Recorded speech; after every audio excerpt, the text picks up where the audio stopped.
Well, thank you, everyone, for tuning into our program today. You may know that Family Talk is a listener-supported program, and we remain on the air by your generosity, literally. If you can help us financially, we would certainly appreciate it. God's blessings to you all. That's right, Dr. Dobson. And friend, thanks to generous listeners like you, Family Talk can reach more and more listeners with practical help and encouragement.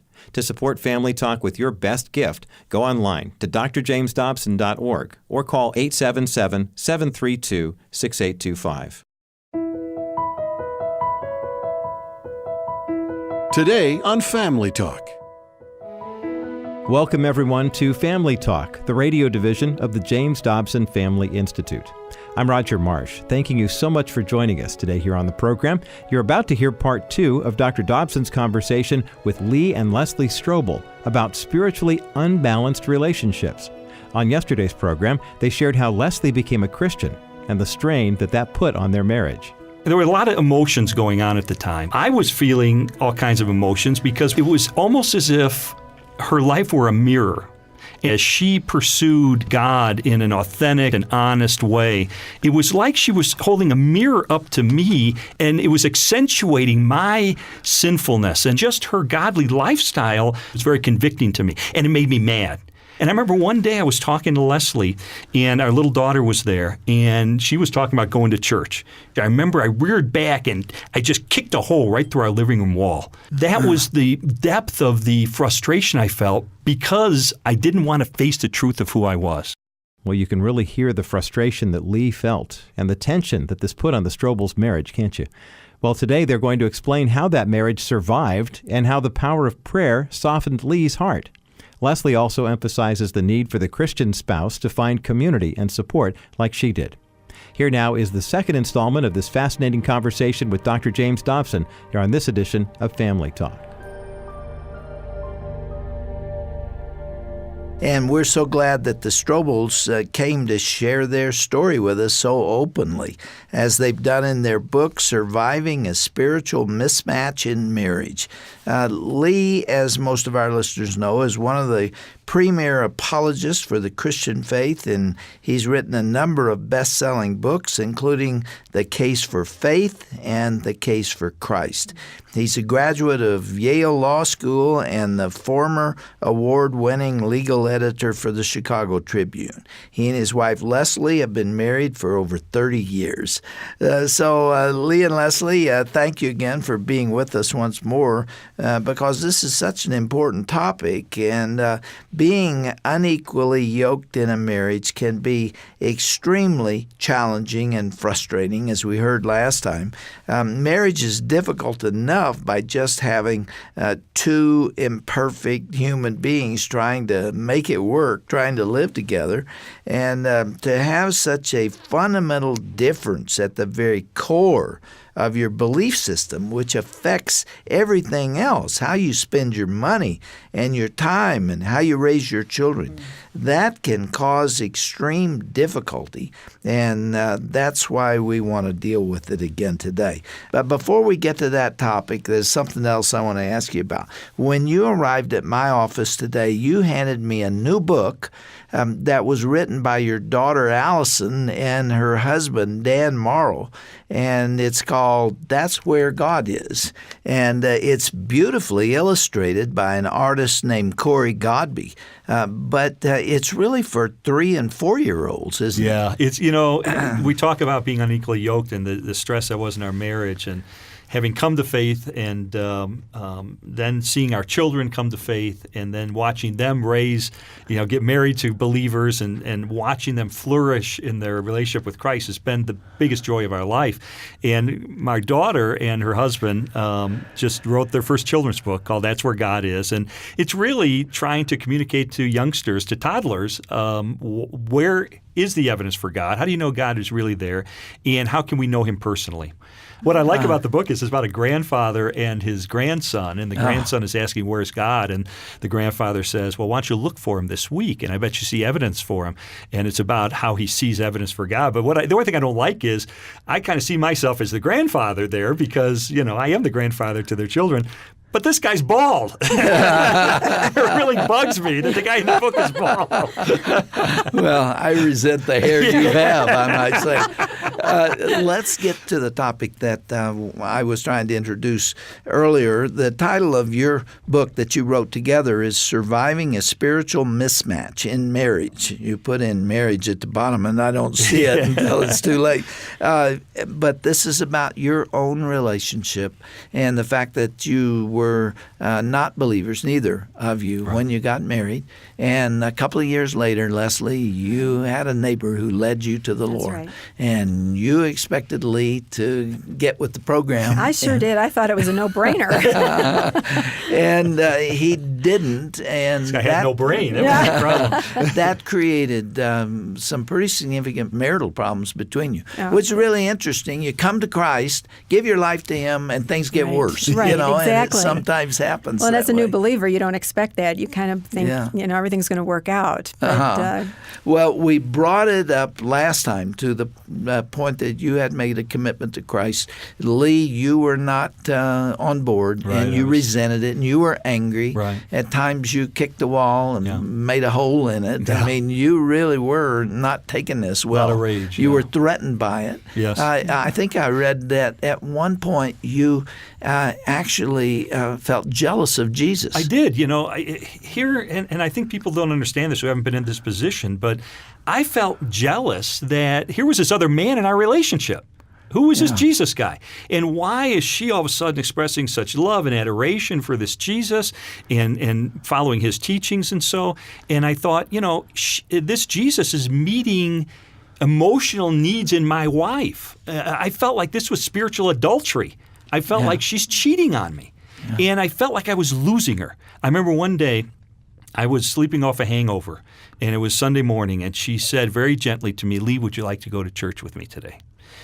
And I was so mad. What I wanted to say was, A, I've got a hangover. B, I don't believe in God. C, it's raining outside. Draw your own conclusion. No, I don't want to go. But I didn't say that. I said, yeah, I'll go. Now, and the reason I said I'll go is because I felt I was losing her. She was being drawn into this Christian subculture. She joined a small group. Her friends were Christians. The people she looked up to were spiritually mature people. Where does that leave me? So I felt like I was losing my wife. And so we got in the car, and I was so mad. I'm speeding along, and we got wet getting to the car. I'm angry and swearing, and she starts to cry. And she said, look, honey, if you don't want to go, you don't have to go. And I just threw up my hands. I'm sorry. I didn't want to go. I was only going because I felt like if I didn't do something to try to grab my wife back, she was going to get pulled into this subculture that I didn't belong in. I was an alien to. And I thought these people must not like me because I'm not a Christian. Therefore, they probably don't like me, and I'm not welcome in their midst, which wasn't true, but that's my perception. So all these emotions are going on: anger, frustration. We got in arguments over giving money to the church. And tell that story, hon, because I think that might be encouraging to Right. people. There was a building fund going on at Willow Creek at the time. They were going to expand, and I felt just so strongly that I was supposed to give to that. But I knew Lee wouldn't be interested in giving to it. I asked him if we could. He said, no way. We're not giving the church any of our money. And so I prayed about it, and I talked to my friend Linda about it. And she said, God doesn't need your money. You need to honor your husband. You need to do what he wants you to do. And God will take care of it. Let's just pray that God will somehow show you what to do. So we did. The next day, I'm looking at the paper, and I see a wanted ad for a job that you can do on the phone at home. And it was like 2 or 3 hours a day, and I thought, well, I can do that when the kids are napping. I applied, I got the job, so I started doing this, and I had a figure in my mind that I wanted to give to the church. And I thought, I'll make that amount of money, and then I'll stop the job. But I was kind of good at the job, and I started doing really well. And I asked Lee if I could give some of my money that I was earning to the church. Again, he said no.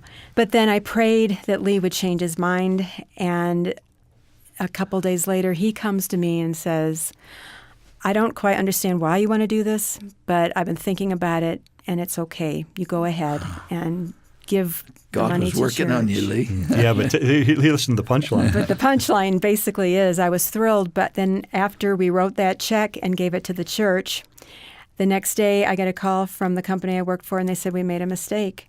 You've been filling out your pay stubs all wrong. I thought, oh no, how much do I owe you? And they said, no, we owe you. And it was the exact amount that we had given to the church. And I couldn't wait to tell Lee because I thought, thank you, God. This is an example for him to see how you are actively working in our lives.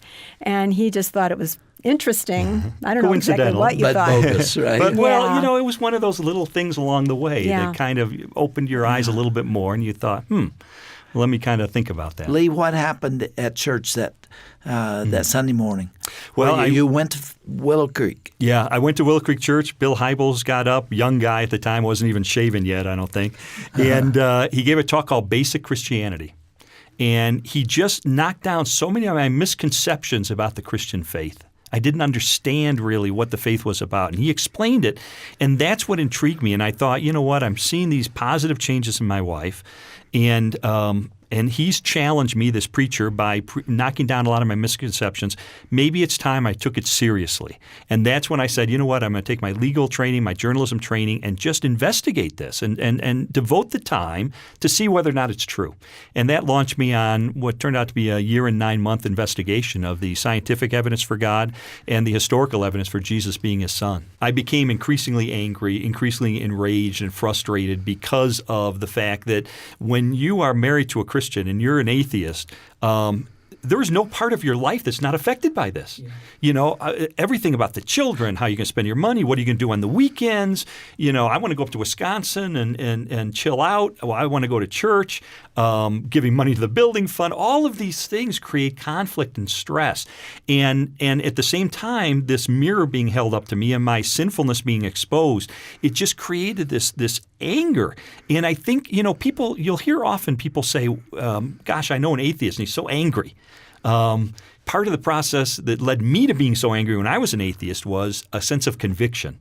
As I see godly people living godly lives, it accentuates the sinfulness in me, and it makes me mad. I don't want to face that. I don't want to acknowledge the fact that I am a sinful human being. Well, it took me 2 years almost to investigate the evidence for the faith, and then on one Sunday afternoon, I went alone in my room and took a yellow legal pad and just summarized all the evidence I had encountered for the existence of God and the truth of the Christian faith. And I realized that the most honest verdict I could reach is that God does exist, that Jesus is his son, and that he died for me, and that John 1:12 says, as many as received him, to them he gave the right to become children of God, even to those who believed in his name. So I realized that even though I intellectually believed at that moment, I needed to receive Christ as my Lord and Savior. I had to receive this free gift of forgiveness and eternal life, and then I would become a child of God. And so I got on my knees next to my bed, and I confessed a lifetime of immorality and sin and received forgiveness through Christ. And I stood up and I thought, hey, I should probably tell Leslie about this. It was my first thought. And I remember I walked out of our bedroom and I looked into the kitchen. There was Leslie standing behind the kitchen sink. And our little daughter was standing in front of her. She was almost 5. And Allison, the daughter, was reaching up. And for the first time, she was able to touch the faucet. And she saw me and said, Daddy, look, I can touch it. I can reach it. I said, that's great. And she ran off. And I said to Les, I said, that's how I feel. I said, I feel like for 2 years, I've been reaching out and reaching out and reaching out. I just touched Jesus. He's alive. He's real. He's the Son of God. I just gave him my life. And she burst into tears, and she threw her arms around me. And I'll never forget, she said, honey, I want to give up on you 1,000 times.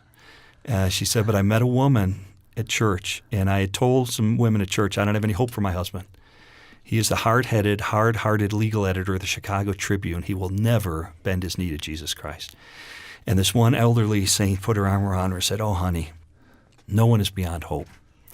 And she gave her a verse, Ezekiel 36:26, that says, moreover, I will give you a new heart and put a new spirit within you. I will remove from you your heart of stone, and I will give you a heart of flesh.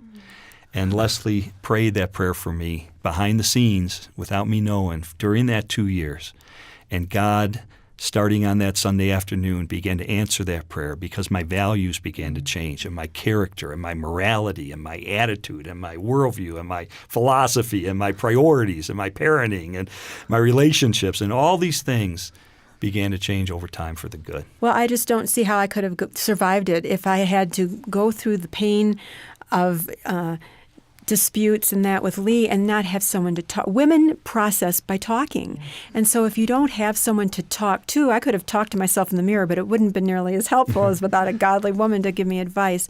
And so Linda really was there to just answer questions and to pray with me and to give me a shoulder to cry on, but never to just sit and have a pity party. She was always very wise in counsel and able to tell me how to proceed.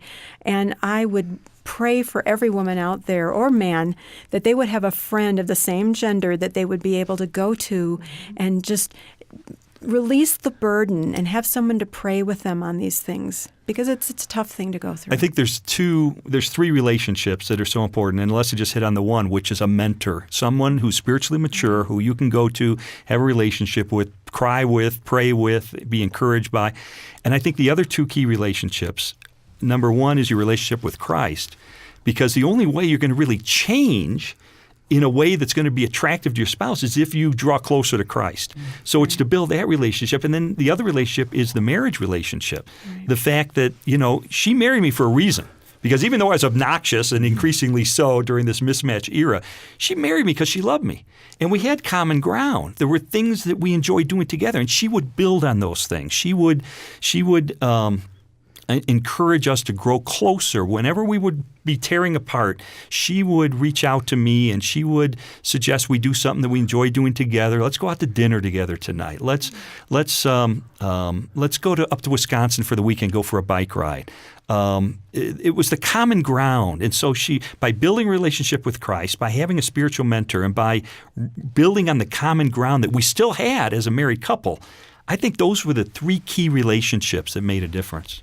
It was so funny because right after I became a Christian, like literally a short time, I became a Christian on November 8th of 1981, and Leslie shortly thereafter said to me, I was reading the Bible today and it said that we should pray for the desires of our heart. I said, no.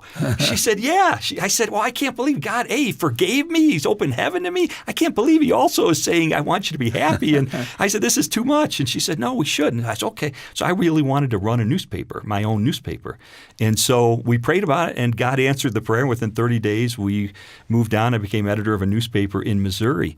And I came into that situation saying, if I'm going to be editor of a newspaper, we're going to pursue God's values in this newspaper. So it changed my professional life. It changed our personal life, our marriage, of course. And the key thing that was the most fulfilling to me was the impact on the children. Because think about this for a second. When our little daughter, Allison, was growing up, first almost 5 years of her life, her dad was absent because I wouldn't come home some nights.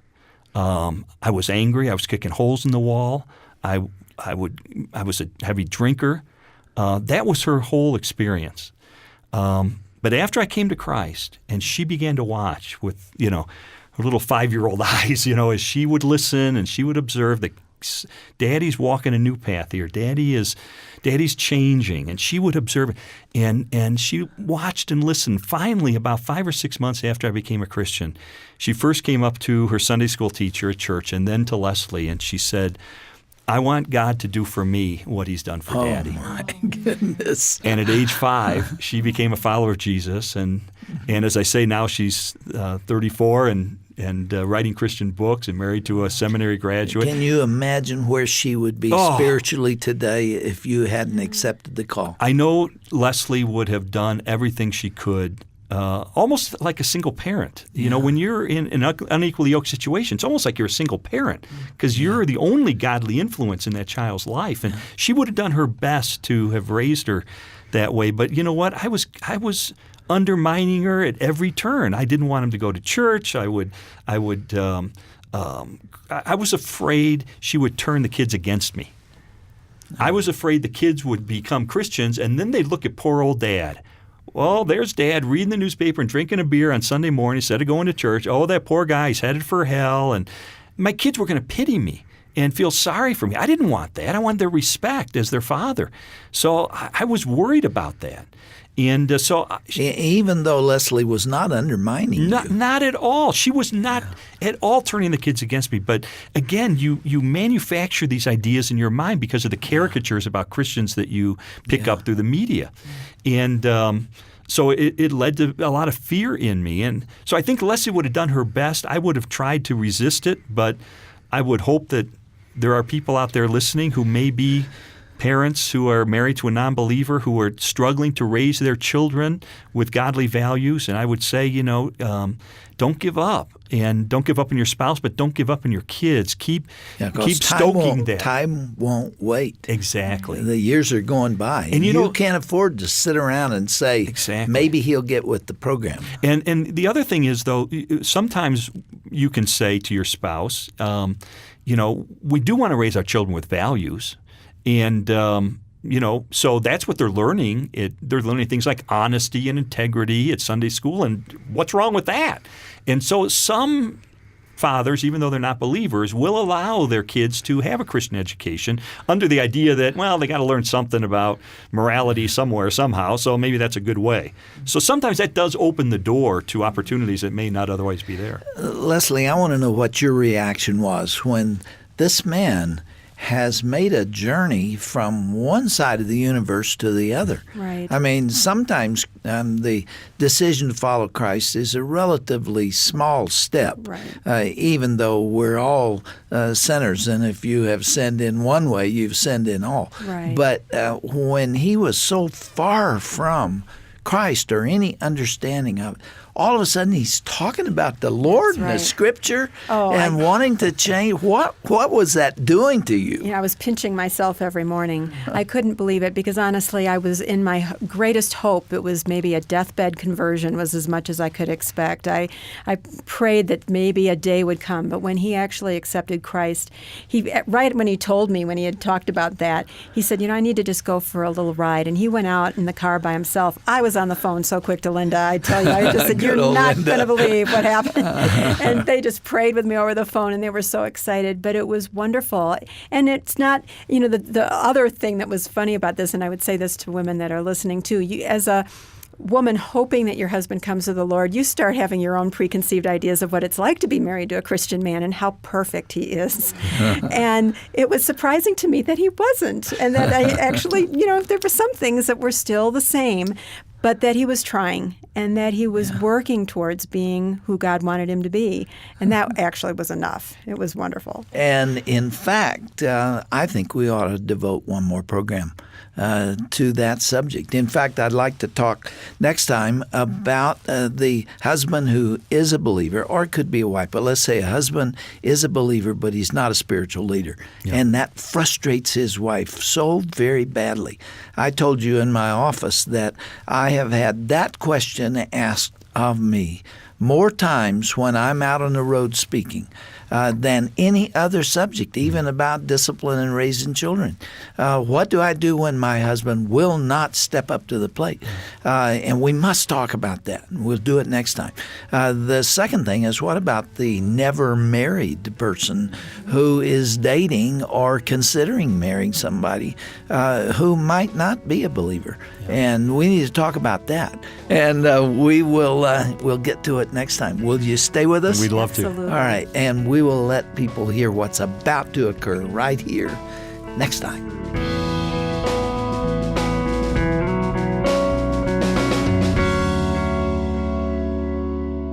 This has been a great discussion on this edition of Family Talk, and I hope you'll join us again tomorrow as the conversation turns to the importance of godly leadership in the home. Dr. James Dobson's guests today on the broadcast were authors and marriage experts Lee and Leslie Strobel. You can visit today's broadcast page at drjamesdobson.org to find out how you can get their popular book titled Spiritual Mismatch. That's drjamesdobson.org, and then tap onto the broadcast icon at the top of the page. Well, we pray these broadcasts over the past couple of days have been encouraging to you. Our purpose here at Family Talk is to support your entire family. And one incredibly easy way that we can bless you right now is through the Dobson Digital Library. Go now to dobsonlibrary.com and scroll through Dr. Dobson's collection of radio broadcasts, blogs, and much more. This library addresses topics such as parenting, solving marriage problems, and passing on a Christian legacy. We are sure to have a resource for whatever you might be going through in your family right now. So visit the DobsonLibrary.com website and take advantage of Dr. Dobson's years of knowledge. That's DobsonLibrary.com.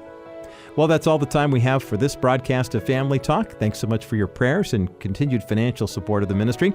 Hope you'll be with us again tomorrow for another edition of Dr. James Dobson's Family Talk.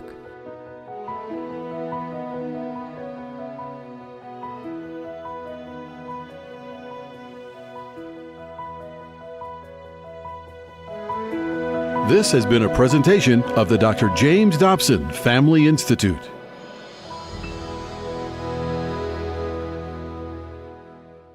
Hi, this is Dr. Tim Clinton for the James Dobson Family Institute. Are you leaving a lasting and godly legacy? When you think about your family after you're gone, are you worried about them? Or are you confident they'll hold on to what you've taught them?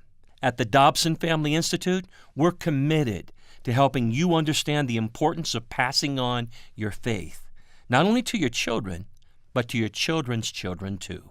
Check out drjamesdobson.org today for helpful hints, tips, and advice to help make this happen. Remember this, your legacy matters. Don't waste it.